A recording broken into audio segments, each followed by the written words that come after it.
Malakias 3. Miingon ang Ginoo nga labing gamhanan. Ipadala ko ang akong sinugo aron pag-andam sa dalan nga akong agian.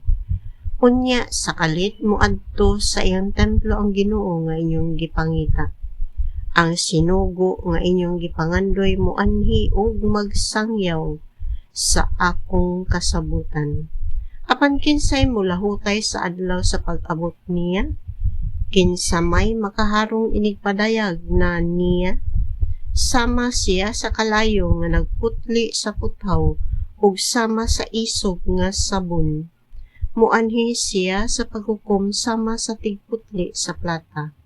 Hinluan niya ang mga pari sama sa pagputli sa plata ug bulawan aron maghalad sila sa Ginoo og husto nga matang sa mga halad.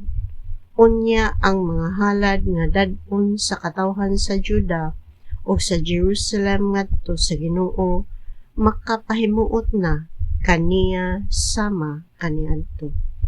Ang Ginoo nga labing gamhanan nag-ingon, muanha ako kaninyo aron paghukom o sa pagsaksi batok sa mga salamangkero, batok sa mga mananapaw, batok sa mga bakakong saksi, batok sa mga agalon, nga nanikas diha sa suhulan, batok sa namintaha sa mga biyuda, sa mga ilo o sa mga dumuduong o batok sa mga wala magtahod kanako.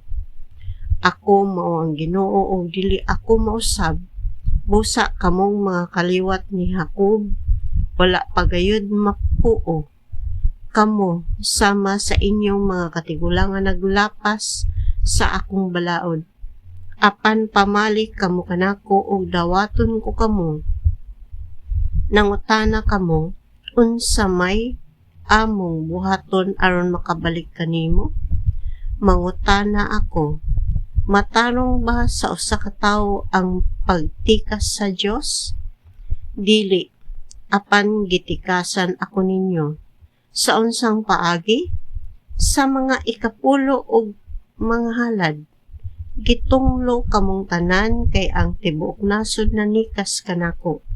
Dad-a ang tibuok nga ikapulo ngadto sa templo aron adunay pagkaon didto. Sulayi ako o makita ninyo nga ablihan ko ang mga bintana sa langit ug ibubo ko kaninyo nga sa madagayaon gayud ang mga panalangin. Dili ko tugutan ang mga mananap sa paglaglag sa inyong mga tanom aron ang inyong kaparasan mamunga og daghan. Unya ang katawhan sa tanang kanasuran mo ingon nga bulahan kamo tungod kay ang inyong yuta mahimo man nga maayong dapit nga puy-an.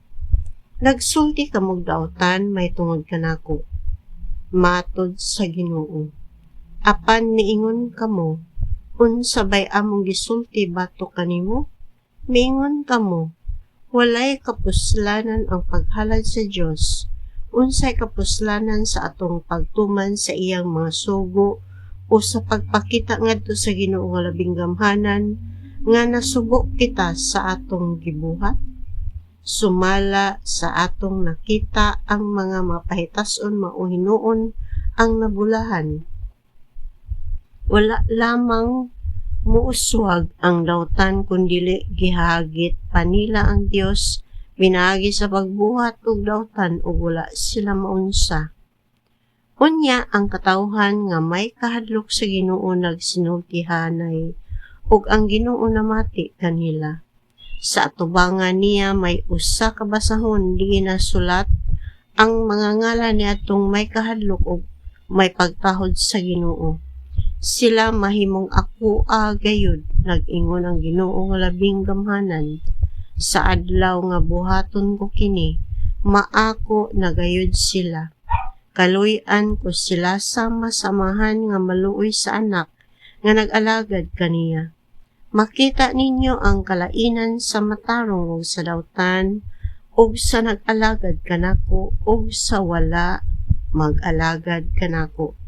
Nag-ingon ang Ginoo nga labing gamhanan, moabot ang adlaw nga ang tanang mapahitas-on og daotan sunugon sama sa dagami.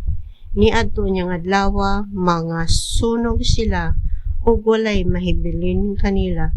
Apan alang kaninyo nagsunod kanako, ang akong pagkamatarong musubang sama sa adlaw ug mag-ayos sa mga balatian sama sa bidlisyo sa adlaw. Manggula kamo nga manglukso sa sama sa mga natingbaka nga gipagawas sa turil. Mabuntog ninyo ang mga dautan ug may sama sila sa abog nga tumba ninyo sa adlaw nga buhaton ko kini.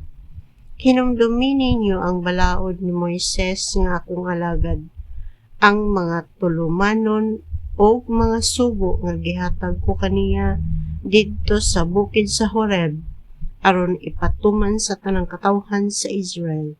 Apan sa dili pa moabot ang dako ug makalilisang nga adlaw sa Ginoo, ipadala ko kaninyo si Propeta Elias. Hiusahon niya ang mga ginikanan o ang mga anak, aron dili kulaglagon ang inyong nasod.